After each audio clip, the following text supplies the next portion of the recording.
Hello and welcome back to the Fit to Fat to Fit experiment. This is week 11 now, and it's the second week of fasting. And in this video, I have 4 points to cover. First, I want to cover diet changes. I have switched away from keto, and I have a good reason for that. Second, I want to show you my fancy new glucose monitor. Third of all, I'm going to share my physique update and give you a chart so you can follow along my weight loss. And fourth of all, I want to cover some general fasting takeaways that I've learned during this sort of very intense new fasting regimen that I can share with you that maybe you can use to help you fast easier. So without further ado, let's jump right in and cover the first point. Number one is I've changed my diet last week. So the first week of the whole of first week and all of last week, the one that's just gone. I'm filming this on a Saturday, so this is literally the end of second week.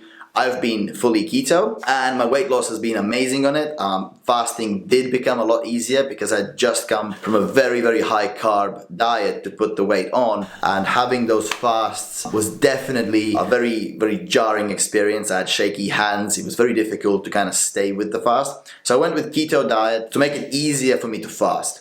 And that worked really well. As you'll see in a minute from the chart, I lost a whole lot of weight very, very fast. I did lose a lot of water weight, but also some real weight loss has happened. I can see it in my midsection, I can see it in the definition. But there was an error, if not an error, there was a bit of an obstacle there, and I always get it. I'll put some clips in of Keto Rash that I got. Sorry if it's a bit of a TMI type of thing, too much information. But yeah, so you can maybe see it on my neck now here, and I'll have a clip here as well. This is yesterday. You can see it, and this is the day before. So you can kind of see that, I'm developing a keto rash. This is not a common condition. Most people who go on a keto diet will never experience it. It's pretty rare, in fact, and from the research I've done, there is no conclusive evidence to say why it happens and how to treat it. I've put some steroid cream on it, hydrocortisone, and hopefully it will go away. I've always had these things whenever I've gone keto before, which is one of the reasons why I discovered fasting in the first place.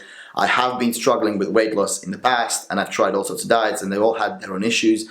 Keto had, at least for me, keto rash that would come on. There's no real way to deal with it other than having carbs. When you have carbs, you kind of stop the progression, and then it takes a couple of weeks at least for it to fully clear. So now, for the next few weeks, you'll see me sort of walking around with this rash. Hopefully it's not going to get worse. It shouldn't. I've had some carbs yesterday. So yesterday I actually had a proper carb refeed.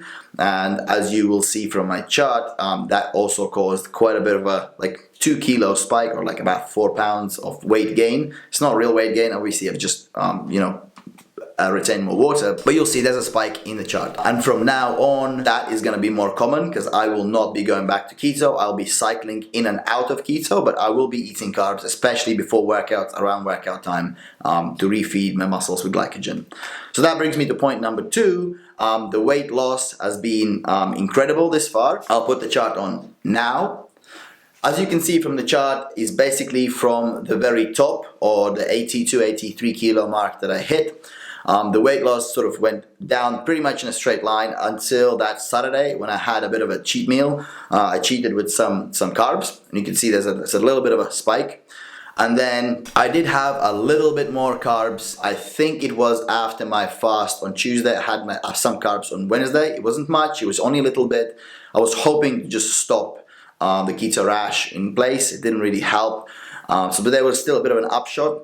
And then you can see my very latest measurement. This is from this morning. So on Friday evening, I did refeed with quite a bit of carbs, and you can see there's a big spike up weight-wise. And from now on, basically what you can expect is that's what's going to happen. The first initial weight loss that went just straight down in a straight line was keto and water weight loss, or water weight gone. And now it would it'll start oscillating. There'll be an up and down, up and down, up and down pattern. It will still go down pretty rapidly, but now there'll be a lot more movement either way, sort of up and down. So point number 3 is I have a fancy new glucose monitor from very.com. And you'll see it in a video now. As I said before, we're going for these cold sea swims every morning, Saturday, Sunday. It can be 10 o'clock, not 5 a.m. You can see that's on my left arm. It's sort of like a little needle that kind of pierces my skin, and it constantly takes my blood measurement. You can also see my physique. That's about how I look. I'll add another video after this one. So one thing to note with the fancy glucose monitor is that whenever I'm in cold water, my blood glucose spikes. If you kind of look at this little video here, this shows my blood glucose as it sort of, my blood glucose going through the day. And that spike that you see right here is literally me getting in the cold water this morning. So yeah, that was a new sort of discovery for me. I don't know what's happening there, but it's I thought it's very interesting. I thought I'd share it. So my physique in general, here's a video of me a couple of days ago. This is about how I look. This is probably what I would call the worst stage of weight loss, at least for most people. It has been for me in the past. I call it fat and flat because you still have a layer of fat covering your muscles, but now because your muscle glycogen is lower, the muscles just appear more flat. So the fat layer is the same thickness, muscles sort of less pronounced, and you get like an effect where you look less muscular or like less defined than you would want to be. And point number 4, I want to cover some general fasting takeaways.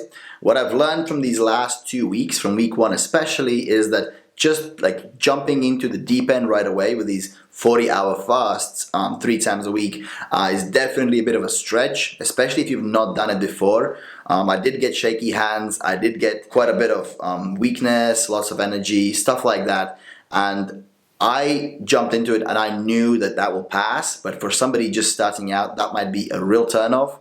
And it's made me realize just how lucky I was that I've had these systems developed ahead of time. I knew how to work out, I knew what supplements to take, I knew how to deal with issues like sleep or even low energy. And without those things, I probably couldn't have done it or wouldn't have done it, especially if I wasn't making this video, even for myself. I wouldn't have started at the deep end. I would have sort of gradually built up to it, maybe started with 1 fast a week, maybe even a 24-hour fast, then add a second one, third one, and then extend them instead of go straight for the 40-hour fasts. But yeah, at least it gives me ideas for the next videos so that I can sort of guide you through it. But if you are following along, if you are deciding that you want to try fasting, just realize that there is a learning curve and it will feel a little rough at the start, and that's nothing to be worried about because that feeling of hunger, the feeling of shaky hands, the feeling of weakness, even headaches, it all goes away. It all passes and it becomes a very normal, sustainable part of your lifestyle. It's not that difficult once you really build up the habits around it. And with that, I want to say, yeah, if you've seen like 1 or 2 of these videos, make sure to subscribe, hit the notification bell so you sort of get notified when I release a new video. I release them every single week, or at least I try to. And if you like the video, obviously, hit like, hit subscribe. If you've not seen the other videos from the challenge, I have a playlist. I'll put a little link here. If you go there, you will get the full Fit to Fat to Fit playlist. So you can see me sort of going from fit to fat and now sort of back to fit. It's my 2nd week of fasting again. And yeah, hopefully I'll see you in the next video, and that's it. Bye.